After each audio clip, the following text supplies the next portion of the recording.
I always love a title like Practical Techniques of the Mystery School or of the Esoteric Tarot or any such topic because it gives me such leeway. And whenever possible, I always try to sort of, you might say, influence my near and dear ones who help bring these titles into being. I try to influence them into giving titles that give me quite a bit of leeway. Otherwise, I have to, you might say, sort of do mental acrobatics to bring whatever it is that you have decided you need for the talk into the framework of the title, which I can do, but it's always nicer when I don't have to do the mental acrobatics, because I think you must surely realize, certainly, I know most of you do, and those of you who don't will in time, you must realize that whatever talks we give here, that is, whatever talks I give, are always involved with what you have been wanting and needing, and I mean every one of you, not just some of you, because you basically are the ones who give the talks. I am merely your mouthpiece temporarily. I tune into your hearts, I tune into your souls with love, and your higher soul speaks to me because it has not yet managed to consciously give you the messages that it wants. And so together we walk towards the stars, or we fly towards the stars, whatever cycle we happen to be in. Sometimes we crawl. I don't like the crawling stage, I admit, neither do you. And of course, I'm always in favor of developing fine muscles where we can stop crawling. That's also part of the work that we do. Nevertheless, always we share together something that is part of the heart, the soul, the need of this particular time. And so that which is not a particular problem of the moment for us, if it is for those behind us or in front of us or on either side of us, it is still our problem in a subtle way. Nevertheless, we even get to the actual problems, as you all know, before the talk is over, so that something will come that you particularly have needed for that time, that week. Because this is what happens when we are willing to walk together without one or the other attempting to impinge the personalized consciousness or the personalized prejudices or the personalized colorings, aside from using those colorings to sort of love and help each other. And of course, in that case, it is valid. But when one has learned that freedom of the soul is the only thing that brings complete individualization, and therefore the growth and the beauty and the awareness and the depth of being, when we come to this realization together, then we can share certain riches, which we really couldn't otherwise. And if you wonder, well, why am I not more open to others? I might say to you, though this may sound most unspiritual, there are times when we have to be not too open to those who are still very much crawling or haven't even learned how to crawl yet. In other words, we have to learn how to love the babies, even though we are not going to be too open to the infantile, immature thinking, feeling of certain individuals.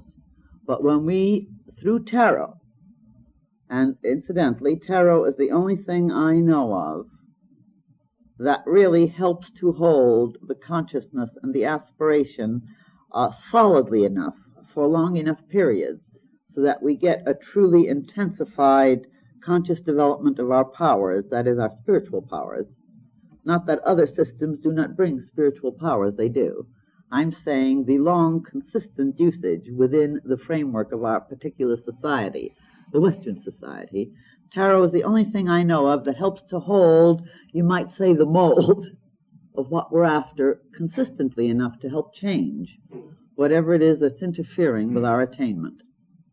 All I can say then, in terms of tarot at the moment, until we work out a certain idea that I want you to take home with you, is that when together we are willing, not only willing, but wanting each other to be the unique, glorious beings that we are, when within our own hearts we've reached the point where we don't want someone else to be a rubber stamp for ourselves, where we don't really want someone else to have exactly the same thinking, feeling aspects as ourselves, when we come to a point where we realize that only as we have the riches of the differences that we have, only then can we appreciate this riches and start to share in the experiences of others, of each other, of the different levels of life, so that we open the gates of our own consciousness to levels of experience and awareness,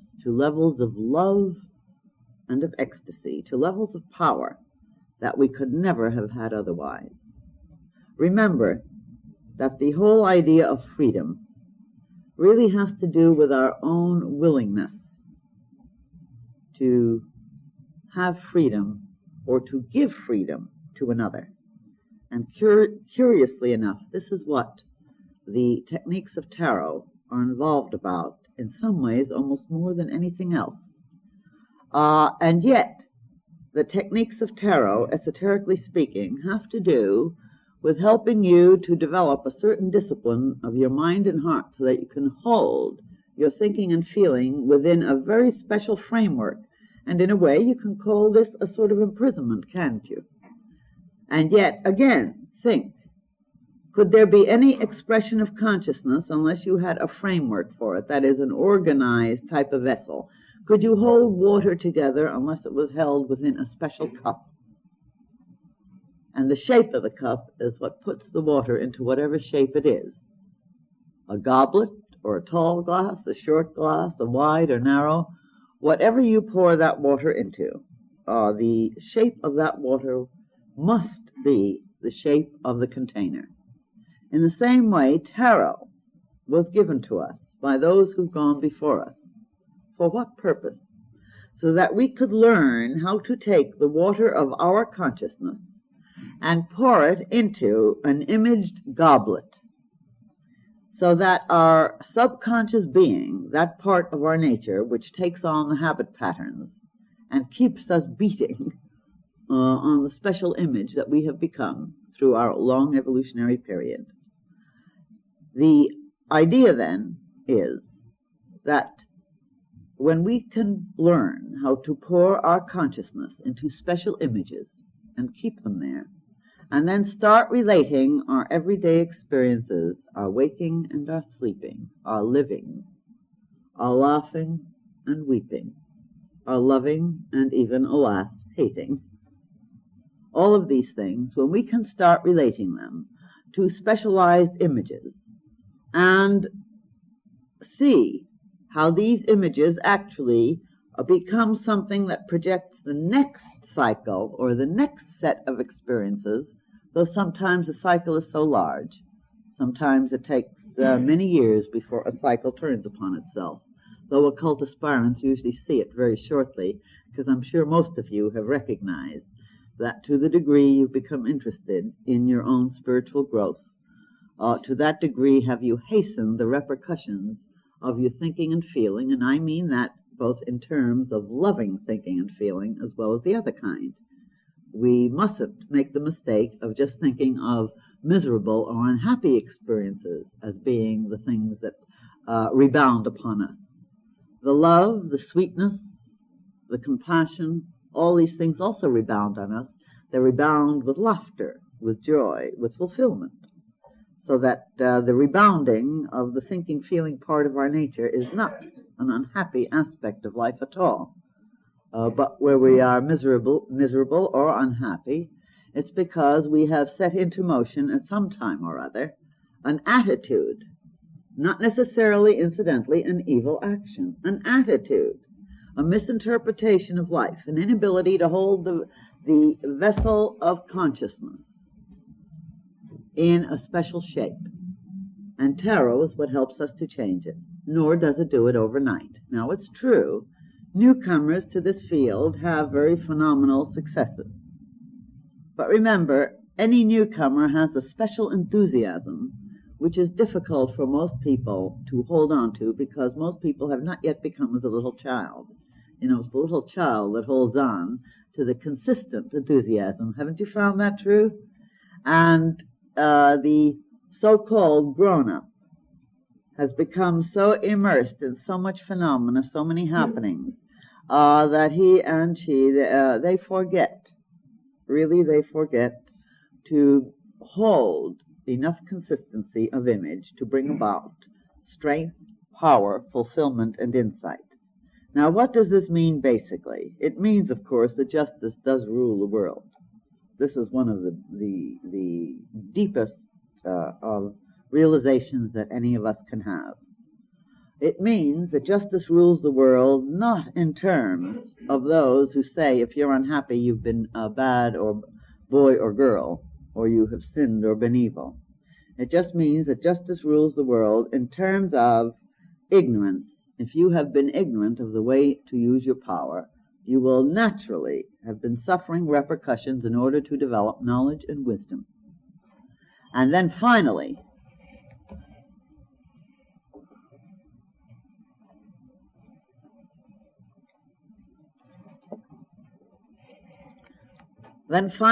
we reach a point where our knowledge and wisdom actually start to drive us into searching for the answers to the mysteries of life.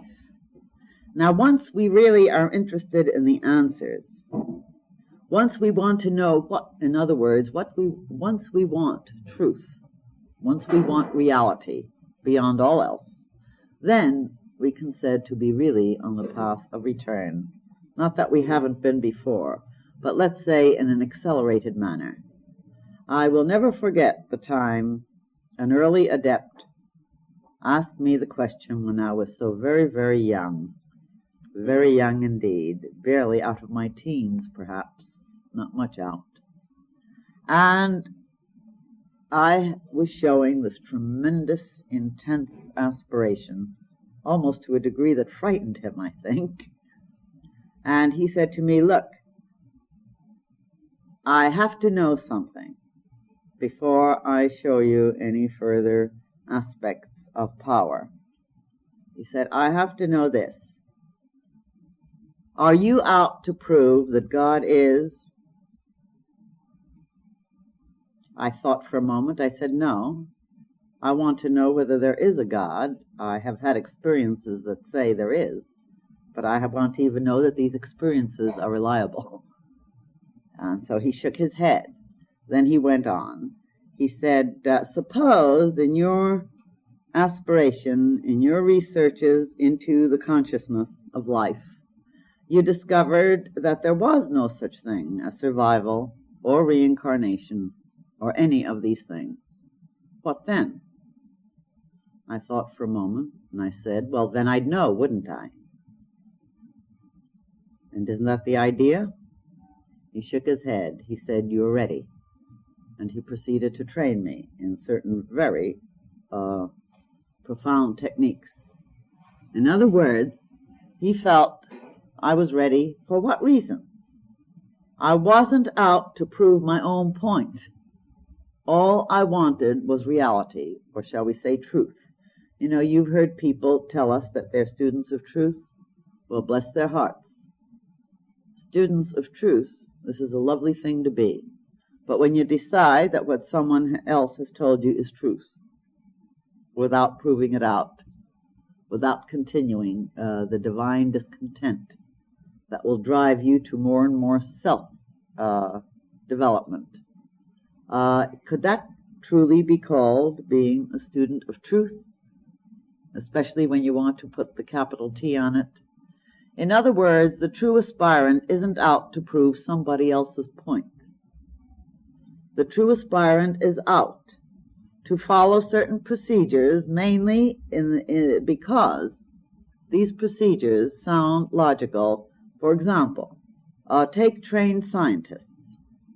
Now, if a trained scientist makes a pronouncement saying, I have done such and such a test, and I have found in this test that certain things occur.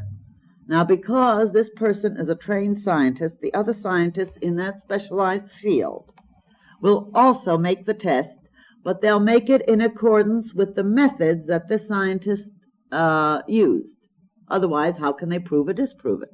then if other scientists can repeat this test, then together they say, yes, we have tested what our collaborator here says, and we have found that this is true. We also have achieved the same results. Then we get to a point where other human beings, hearing about it, accept it. Now, we have all sorts of things scientists tell us that we accept on faith, don't we? But on what kind of faith? Not blind faith. This is enlightened faith. In other words, we know that these individuals have had a very specialized training. We know they have gone through years and years and years and years of training, schooling, and then very special type of specialization in their fields, whether they be physicists or astronomers, etc. And so we take their pronouncements. We take on faith, really, what they have said. But this is enlightened faith. We're not able to go out and make the same experiments. We could, if we were willing to go back to school and study for some 12 years, and then get into certain laboratories and make specialized tests. In other words, we could, if we were willing to what? Learn their language and their methods, and this takes many years, and then be able to do the same test. This is the same thing or principle that we have in tarot, actually. Now, in tarot, we have certain individuals. By tarot, I mean that as used by the higher mystery training systems, not by those who try to get into the field in order to cash in. We have many of those, but if you fall for them, you develop discrimination in time. The point is that in the system of tarot training, we have a method that has been actually scientifically devised in accordance with the psychological principles of man. This is the claim of the experts, shall we say the scientists in occultism, or shall we say those who have attained enough of the knowledge so that they have tested and tried the method. And when we use the word adept, what we are really saying is, here is a person who's gone through the elementary school, college, university, and even taken their degrees, say, in the bachelor's, master's, and even attained a PhD, if they've been able to go that far in their thesis. And they've been able to do the experiments that they have also discovered these truths. This is what is really meant by an adept, you know.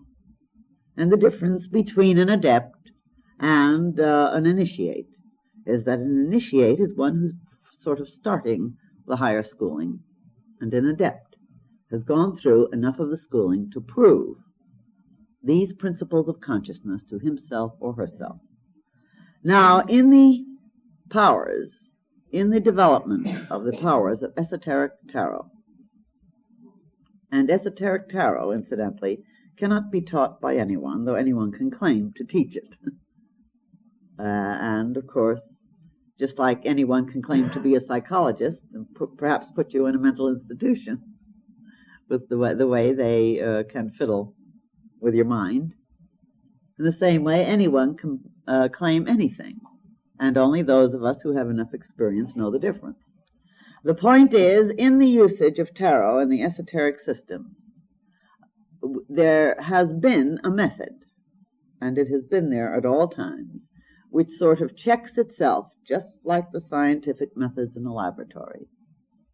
Every single tarot key, remember, is assigned Kabbalistically to a special part of consciousness. Every single tarot key is assigned to a special power of consciousness, as well as the various levels of expression. And the level of expression of that power has to do with just how much we have managed to understand and use that particular tarot key. And the basic idea is to learn how to pour the water of our consciousness, as we mentioned before, into the cup, or the glass, or the goblet, which takes the shape. And so each tarot key, you see a group of them above you there, of course, is what? It's an image. And when you take in an image, the water of your consciousness is taking in the shape In other words, it's giving a shape that has to do with that image. So that as you learn to control your consciousness, what is it you really do?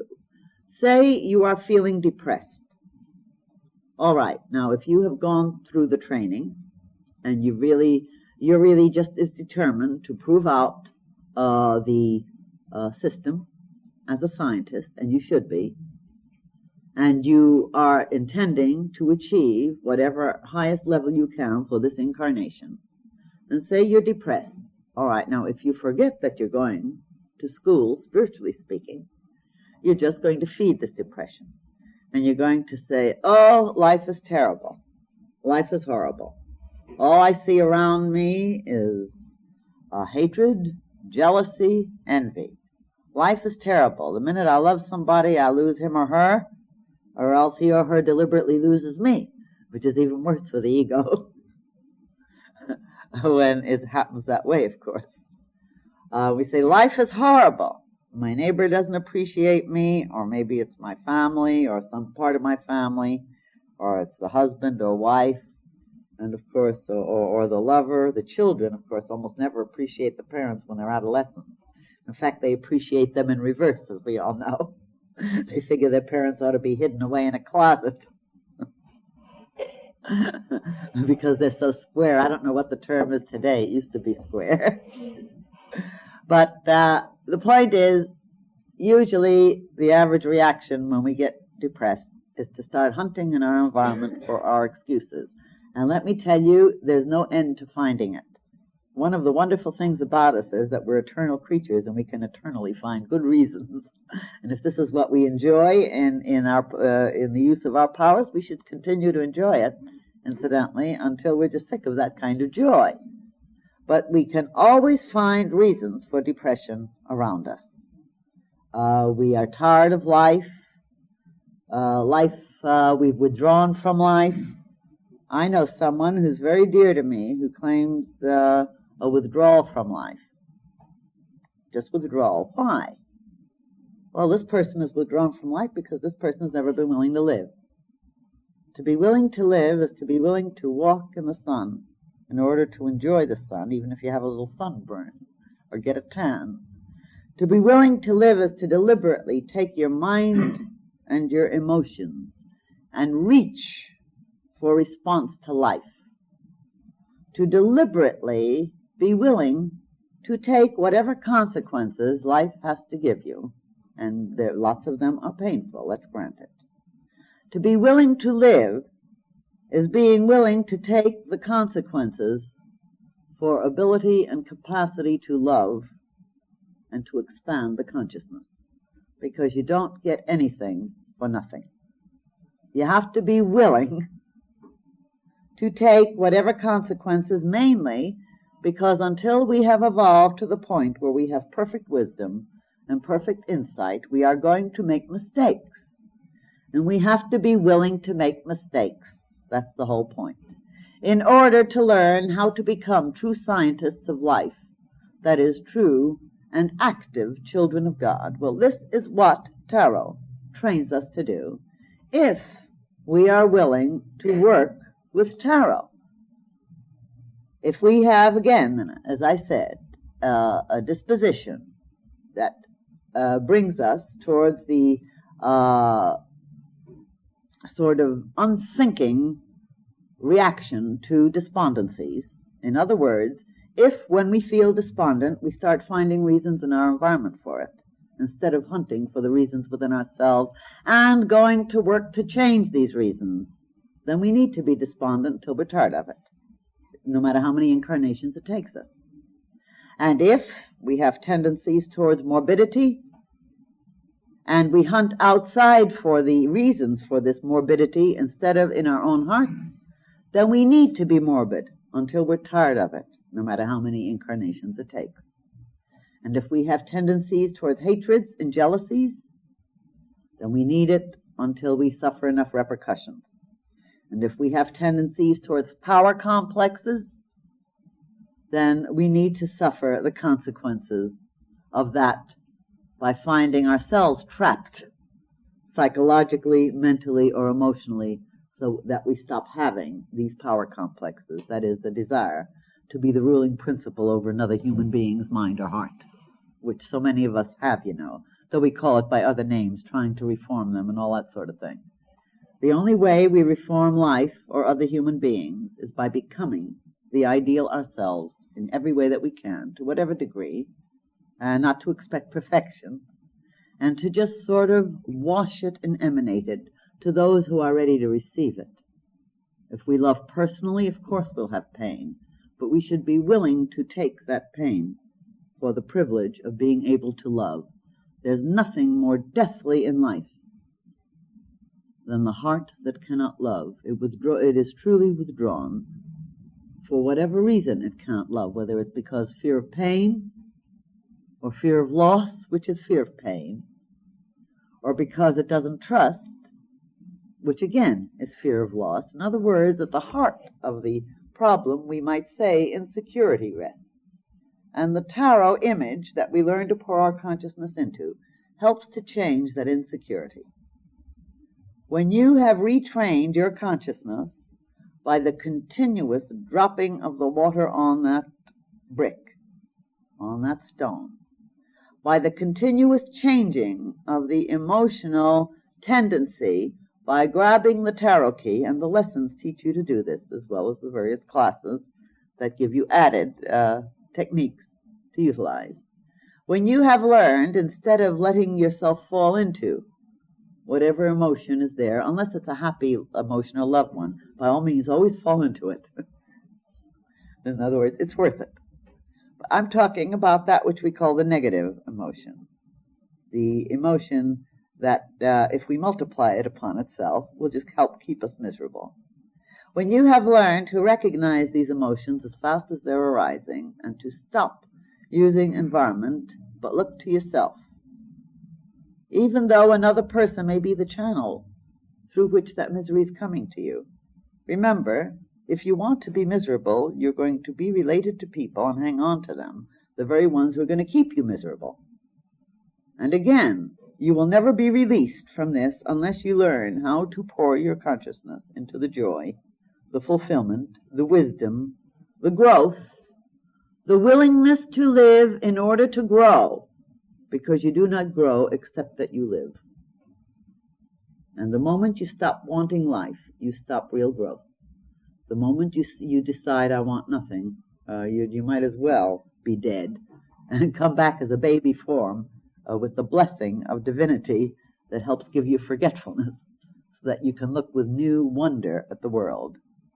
Therefore, the esoteric tarot techniques, then, have to do with giving you images in which to pour your consciousness into every time anything negative remotely comes on the horizon, and this you learn gradually, not at once. And you need all the help you can get in the beat of the forces, vibratory forces we use here in the Sunday work, as well as whatever extra class work and techniques. With your home environment, you will have low periods, but if you keep with the group spirit, your low periods will never be as long. And this, perhaps, is one of the greatest things the tarot can teach you, and that is that as you pour your consciousness into these cups and images through the regular beat of training, you discover that we are not alone, no matter how lonely we've been. And when we discover it, we stop being lonely because of the discovery of the unity. And that's when everything comes towards us in a special magnetic manner, because of the fact that we have transmuted the tendencies of consciousness enough to have control over the very things that make us so miserable other times.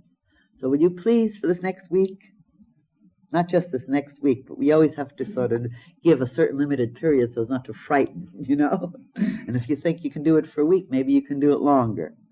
So at least try for this next week. Every time you find any emotion coming towards you of depression. Now, I'm not even going to tell you about the others. You should use them on all negative emotions.